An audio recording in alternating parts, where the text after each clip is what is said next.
Shalom Bapak Ibu Saudara-saudara sekalian, salam sejahtera bagi kita semua. Tema renungan pada saat ini adalah tangisan di Bethlehem. Saya akan baca kebenaran firman Tuhan dari Matius 2 ayat 16. Ketika Herodes tahu bahwa ia telah diperdayakan oleh orang-orang Majus itu, ia sangat marah. Lalu ia menyuruh membunuh semua anak di Bethlehem dan sekitarnya, yaitu anak-anak yang berumur 2 tahun ke bawah, sesuai dengan waktu yang dapat diketahuinya dari orang-orang Majus tersebut. Bapak Ibu Saudara sekalian, ini adalah peristiwa yang sangat menyedihkan di malam Natal. Pembunuhan yang keji terjadi di seluruh wilayah Bethlehem. Dan lebih parah lagi, korbannya adalah anak-anak yang masih berusia 2 tahun. Apa yang menyebabkan hal ini terjadi? Ini akibat ambisi dari Raja Herodes untuk menyingkirkan pesaingnya. Saat ia mendengar bahwa Raja Yahudi yaitu Yesus sudah lahir, ia begitu risau dan takut kekuasaannya akan tergantikan, sehingga ia melakukan segala cara untuk mempertahankan tahtanya. Di sini kita melihat betapa mengerikannya jika seorang sudah dikuasai oleh nafsu duniawinya. Ia akan melakukan apa saja untuk mencapai ambisinya, walaupun perbuatan tersebut adalah sebuah kekejian di hadapan Tuhan. Dalam hidup ini begitu banyak hal yang ingin kita capai.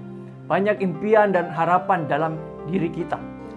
Dan jelas pada saat ini kita senantiasa berusaha untuk dapat mencapai impian-impian tersebut. Akan tapi kita harus senantiasa waspada. Jangan sampai kita diikat oleh keinginan-keinginan duniawi. Jangan kita melihat hal itu adalah segala-galanya dalam hidup ini. Dan kita merasa jika tidak tercapai, maka kita merasa hidup kita tidak ada artinya.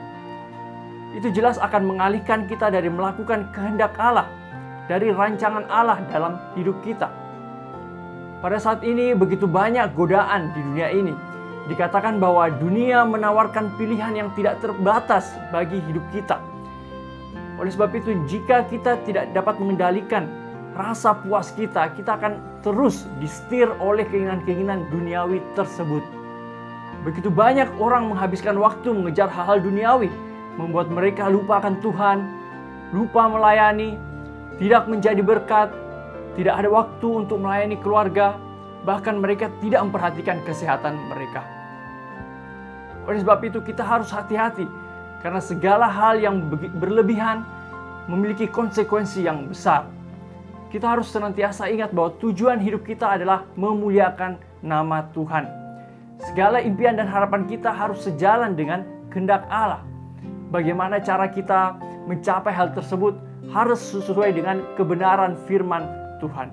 Jangan sampai kita termakan muslihat iblis yang terus menarik kita untuk hidup melawan Tuhan.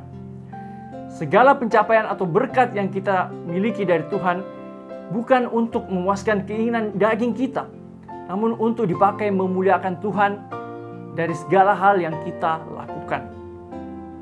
Dari sikapnya ini, Herodes tidak merasakan sukacita Natal. Ia melewatkan makna Natal sesungguhnya dan justru malah memberikan kepedihan bagi banyak orang. Marilah pada saat ini kita mengoreksi diri kita. Janganlah sampai ada keinginan-keinginan atau ambisi-ambisi yang begitu berlebihan yang buat kita melewatkan momen Natal begitu saja. Marilah kita betul-betul merenungkan makna Natal yang sesungguhnya, yang boleh membawa sukacita bagi diri kita, bagi keluarga kita, ataupun bagi setiap orang yang ada di sekeliling kita. Kiranya firman Tuhan boleh berkati kita sekalian. Mari kita masuk dalam doa. Bapa dalam surga, terima kasih untuk kebenaran firman-Mu. Boleh kembali mengingatkan kami untuk senantiasa meriksa diri kami. Apa saja yang menguasai hidup kami sampai saat ini Tuhan. Biarlah Tuhan senantiasa menolong kami untuk tidak mudah tergoda oleh hal-hal duniawi Tuhan, yang buat kami lupa akan tujuan hidup kami di dunia ini. Tolonglah kami Tuhan, khususnya di momen Natal ini kami betul-betul dapat merenungkan makna Natal yang sejati, sehingga hidup kami betul-betul boleh merasakan sukacita surgawi, karena kami boleh merayakan kelahiran Sang Juru Selamat di dunia ini. Terima kasih Bapa, terpuji nama-Mu, merahkan segenap jemaat dan para pendengar Tuhan terus meneguhkan iman mereka, terus mendampingi mereka dalam segala tantangan iman kerohanian mereka. Inilah doa kami Tuhan yang kami naikkan hanya dalam nama Tuhan Yesus. Amin. Selamat beraktivitas, Tuhan Yesus